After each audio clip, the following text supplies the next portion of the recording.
Insta ప్రేమలు కూలుతున్న కాపురాలు. ఈ మధ్య కాలంలో సోషల్ మీడియా ఎఫెక్ట్ కాపురాల మీద బాగా పడుతోంది. మనం నిన్న మొన్న కూడా చూసాము, ఇన్స్టాలో తన భార్యతో ఇంకొక యువకుడు ప్రేమ అనేది నడిపి వాళ్ళిద్దరు క్లోజ్ గా ఉండడంతో హస్బెండ్ రెడ్ హ్యాండెడ్ గా పట్టుకుని రోడ్డు మీదే కొట్టడం అనేది జరిగింది. అయితే ఇది బయటకు వచ్చిన ఉదంతం మాత్రమే, కానీ ఇలాంటివి ఈ మధ్య కాలంలో చాలా పెరిగిపోతున్నాయి. ముఖ్యంగా పెళ్లిళ్ళు అయిన తర్వాత భార్యాభర్త ఎవరికి వాళ్ళు బిజీగా ఉన్నా సరే వివాహేతర సంబంధాలు, తెరచాటు బాగోతాలు అనేవి బాగా పెరిగిపోతున్నాయి. ఎందుకు ఈ మధ్య కాలంలో ఈ జంటల్లో ఈ మార్పులు వస్తున్నాయి?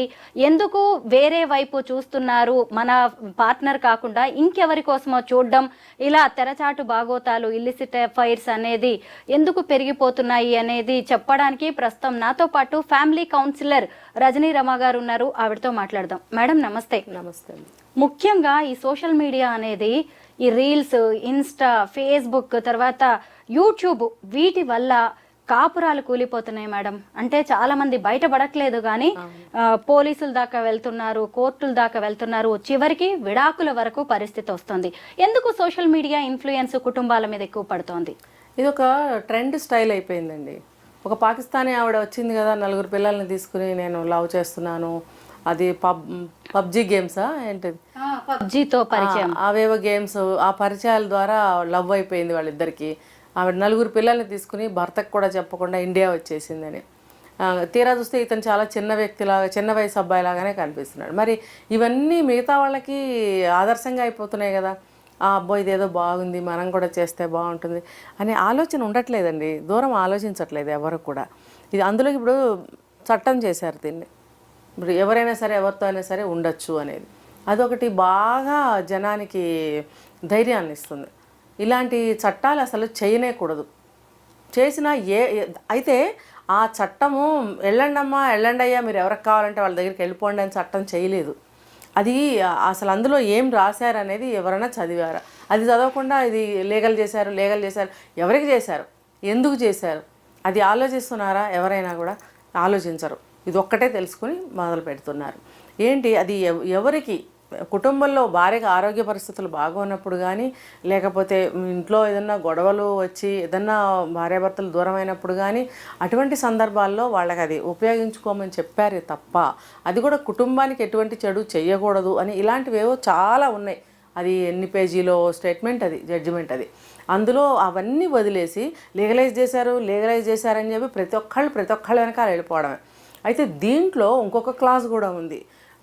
ఏంటంటే, మీరు ఎవరితోనైనా భార్య వేరే వాళ్ళతో కానీ, భర్త వేరే వాళ్ళతో కానీ ఈ లీగల్ రిలేషన్ పెట్టుకుంటే కనుక, ఈ భర్త కానీ ఈ భార్య కానీ అవతల వ్యక్తి ఎవరినైతే వీళ్ళు కీప్గా ఉంచుకుని వాళ్ళ దగ్గర అలవాటు పడి వెళ్తున్నారో అవతల వ్యక్తి మీద కేసు వేయొచ్చు. నువ్వు నా భార్యని కానీ నా భర్తని కానీ ఇలా ఎందుకు చేసావు, నువ్వు చేయడానికి వీల్లేదు, నువ్వు నా భార్యని ఇలాగా మైండ్ పాడు చేసి ఇలా చేసావు, తీసుకెళ్ళావు అని అతని మీద కానీ ఆమె మీద కానీ కేసు వేయొచ్చు.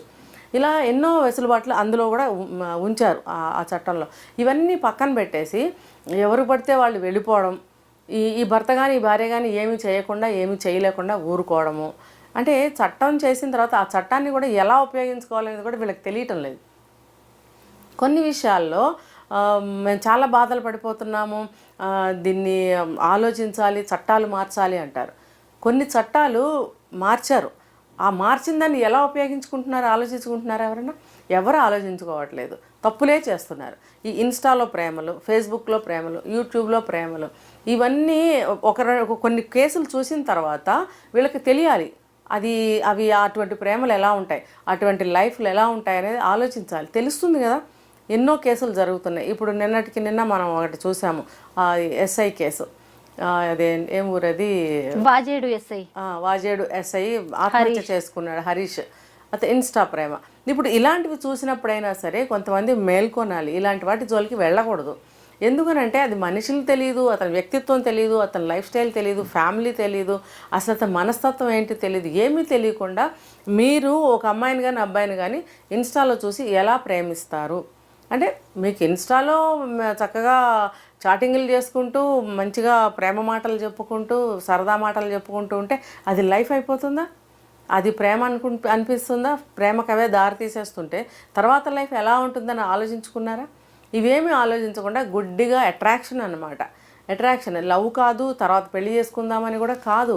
అదొక స్టైల్ అయిపోయింది. అదొక స్టైల్ అంతే. క్వాలిఫికేషన్ అంటారు చూసారా, అదొక పెద్ద ఎక్స్ట్రా అనమాట. ఒక బాయ్ ఫ్రెండ్ ఉంటే అదొక ఎక్స్ట్రా క్వాలిఫికేషన్ లాగా ఎలా ఫీల్ అవుతున్నారో ఇది కూడా అలాగే ఫీల్ అవుతున్నారు. పైగా ట్రెండ్ అంటున్నారు. స్టైల్ అని ఒక ట్రెండ్ అయిపోయింది అంతే, అంతకన్నా ఏమీ లేదు. దీనివల్ల చాలా నష్టాలే జరుగుతున్నాయి. రజనీ గారు, పెళ్లి కాని వాళ్ళు సరే ఇన్స్టా ప్రేమలు అవి ఇవి నడిపారు, ఏదో పెళ్లి చేసుకుందాం అనుకున్నారు అంటే ఓకే, కానీ ఇద్దరికి పెళ్ళవుద్ది, ఎవరికి వాళ్ళకి భార్య ఉంటుంది, భర్త ఉంటుంది, అయినా సరే మళ్ళీ చాటింగ్లు మీటింగులు చివరికి ఎక్కడికో ఇక్కడికో వెళ్ళిపోతున్నాయి. ఎందుకు వీళ్ళు అంటే పండగ పూట కూడా పాత మొగుడైన సామెత వీళ్ళకి అప్లికబుల్ చేసుకుంటున్నారా?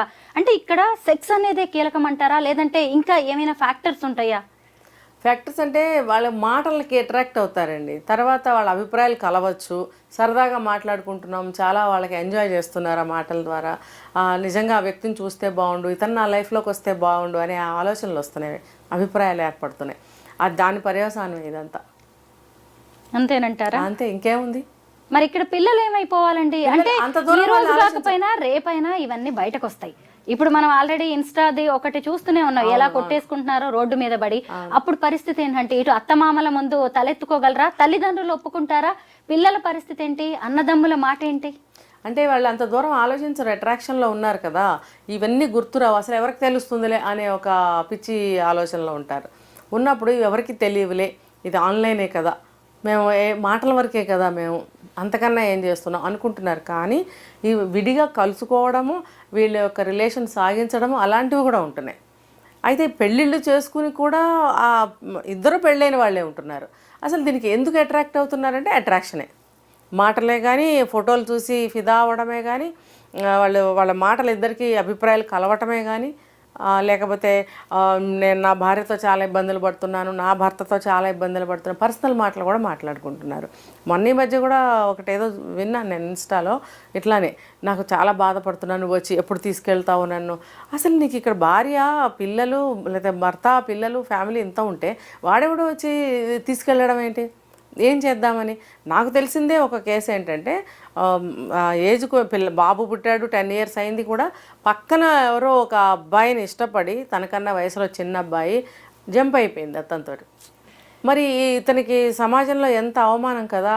అది కూడా ఏదో ఒక చిన్న చిన్న పనులు చేసుకుంటూ ఉంటారు టీ స్టాల్ కుర్రాళ్ళు, అటువంటి అబ్బాయితో. వీళ్ళు మంచి ఫ్యామిలీ వాళ్ళు, మంచి ఉన్నతమైన ఫ్యామిలీ వాళ్ళు. అంటే దేనికి వెళ్ళిపోవాల్సి వచ్చింది అంటే, కొన్ని సందర్భాల్లో కొంతమంది ఫ్యామిలీస్లో భార్యాభర్తల మధ్య సంబంధాలు అంతగా ఉండవు.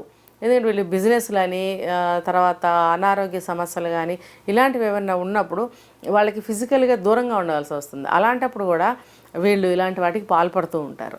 ఈ మధ్య కాలంలో బాడీ కౌంట్ అనేది కూడా బాగా ట్రెండ్ అవుతుంది. అంటే ఎంతమందితో అఫైర్, ఫిజికల్ రిలేషన్ ఉంటే అంత గొప్ప అన్నట్టుగా కూడా ఫీల్ అవుతున్నారు. అటు ఆడవాళ్లలో కనిపిస్తోంది ఈ ట్రెండ్, మగవాళ్లలో కనిపిస్తోంది. దీన్ని మనం ఎలా చూడాలి? ఇది పర్వర్షన్ ఏనంటారా? ఎలా చూడాలి దీన్ని? అసలు అది చెడిపోవడానికి ఇంకొక మార్గం, సమాజం చెడిపోవడానికి. వాళ్ళ సంగతి పక్కన పెడదాం. సమాజము అసలు రకరకాలుగా ఎటు పోతుందో తెలియటం లేదు. ప్రతిదీ ట్రెండే, ప్రతిదీ గ్రేటే. ఇప్పుడు ఏం చేసినా కూడా గ్రేటే. అది అసలు ఆలోచించుకోవట్లేదు వాళ్ళు. అసలు మనం ఎటుపోతున్నాం, ఏం చేస్తున్నాము, ఇది మనకి ఎంతవరకు. ఇప్పుడు హెల్త్ వైజ్గా కూడా చూసుకోండి, అది కరెక్టా, మంచిదా? కానే కాదు కదా. ఇప్పుడు వాళ్ళ తోడబుట్టిన వాళ్ళ సిస్టర్స్ ఉండొచ్చు, అక్క ఇలా చేసింది అనుకోండి, లేదా అన్నయ్య ఇలా చేశాడు అనుకోండి, ఇంట్లో వాళ్ళకి మీరు అన్నట్టు ఏదో ఒక రోజు తెలియదా వాళ్ళకి? తెలిసినప్పుడు ఈ ఇన్ఫ్లుయెన్స్ వాళ్ళ మీద ఎలా పడుతుంది? అసలు తన మీద ఎటువంటి అభిప్రాయాలు ఉంటాయి ఇంట్లో ఫ్యామిలీ మెంబర్స్కి? విలువ ఉంటుందా? అసలు ఇవేమీ ఆలోచించట్లేదు. ఏమన్నా అడిగితే ఏం చెప్తున్నారు తెలుసా? నా ఇష్టం వచ్చినట్టు ఉంటాను, నా లైఫ్. ఎస్, ఇన్ని రోజులు మనం దీన్ని వ్యక్తిగతం, వాళ్ళ జీవితాలు వాళ్ళవి అని వదిలేసాం. కానీ ఒకళ్ళని చూసి ఒకళ్ళు ఆమె చేయలేదా, ఈమె చేయలేదా, ఎవరేమన్నారు అని ఇప్పుడు అది కూడా ఒక ఆదర్శంగా మారిపోతుంది. వాళ్ళని రోల్ మోడల్స్ గా తీసుకొని ఇంకొకళ్ళు ఆ పని చేస్తున్నారు. అవును, చిన్నప్పుడు ఫ్రెండ్స్ కలిసి ఒక సినిమాకో లేకపోతే ఒక టోర్నమెంట్కి, ఏదన్నా స్కూల్ పిల్లలు, కాలేజ్ పిల్లల్ని ఒక టోర్నమెంట్కి అందరినీ సెలెక్ట్ చేసి అక్కడ ఆడటానికి తీసుకెళ్తున్నారు అనుకోండి. ఇంటికి వచ్చి పిల్లలు ఏం చెప్తారు?